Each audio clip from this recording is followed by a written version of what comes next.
तुम्ही पाहिलं असेल की काही दिवसांपासून फडणवीस साहेबांच्या मंत्रिमंडळातले मंत्री नितेश राणे हे वाचाळवीरांसारखे काही वक्तव्य देत आहे। काही महिन्यांपूर्वी समाजामध्ये तेढ निर्माण करायचं काम ते करत होते।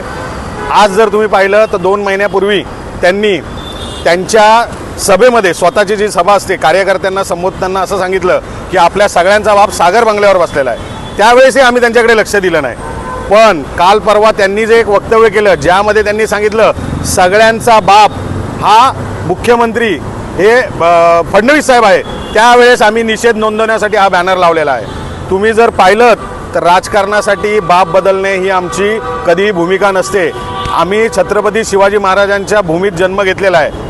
त्याचबरोबर तुम्ही तिथे क्लिअर बघितलं असेल, माझं नाव तुषार दिलीप रसाळ, कैलासवासी दिलीप पंढरनाथ रसाळ हे माझे वडील जन्मदाता।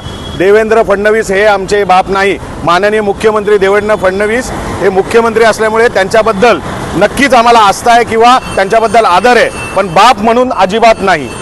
तर दोन्ही वाघ एकत्र यावे अशी इच्छा व्यक्त केलेली का? बघा, महाराष्ट्राची इच्छा आहे, ठाणेकरांची इच्छा आहे, माझी स्वतःची इच्छा आहे, प्रत्येक शिवसैनिकाची इच्छा आहे की दोन्ही ठाकरे बंधूंनी एकत्र यावं। दोघंही जर पाहिलं तर एकाच झाडाची 2 फळं आहेत आणि ठाकरे हा महाराष्ट्रातला सगळ्यात मोठा ब्रँड आहे। आज जर तुम्ही पाहिलं जे राणे सांगतायत की फडणवीस आमचा बाप आहे, या राणेंचे जे वडील आहेत त्यांना नेतृत्व करायची जर त्यावेळेस परमिशन जर बाळासाहेबांनी दिली नसती तर आज नितेश राणे कोण असतं हो? काय असतं यांचं स्वतःचं अस्तित्व?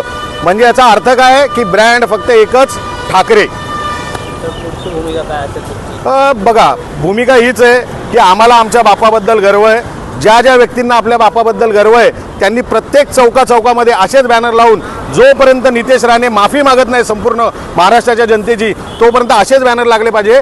कारण की एकीकडे देवाभाऊ हे करून लाडक्या बहिणी असं दाखवलं जातं आणि दुसरीकडे त्याच बहिणींचे वडील म्हणून नितेश राणे हे सगळीकडे दाखवत आहेत। जोपर्यंत नितेश राणे माफी मागत नाही समस्त महाराष्ट्राच्या जनतेची, समस्त महाराष्ट्रातील बहिणींची, तोपर्यंत हे आंदोलन तीव्र होत जाणार आहे।